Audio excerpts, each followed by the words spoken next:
Actes com la Festa Major, la Fira d'Entitats, el Festival Trapezi o la Fira de Sant Jaume són moments d'oci popular.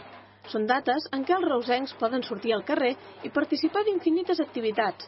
No obstant, per a les persones nouvingudes, algunes d'aquestes tradicions poden resultar estranyes o simplement desconegudes.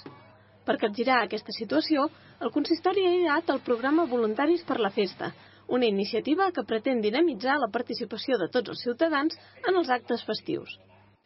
L'objectiu és aquest, és fomentar la participació de tota la societat reusenca a més espais de festa. Comencem per la festa major, perquè és la festa, diguéssim, més gran que tenim i es vol anar durant el llarg de l'any treballant-ho. Per què?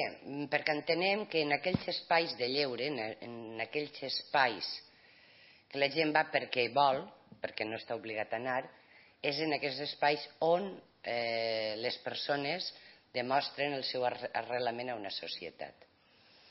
Totes les persones majors de 16 anys, reusencs o no, poden inscriure's com a voluntaris per la festa. Un cop dins del programa, es formaran parelles i el membre més experimentat compartirà amb l'altre les seves vivències. El primer acte on es posarà a prova aquesta iniciativa serà la Fira d'Entitats, que se celebrarà l'últim dissabte d'aquest mes.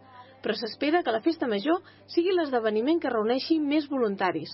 De moment, el programa compta amb 18 inscrits.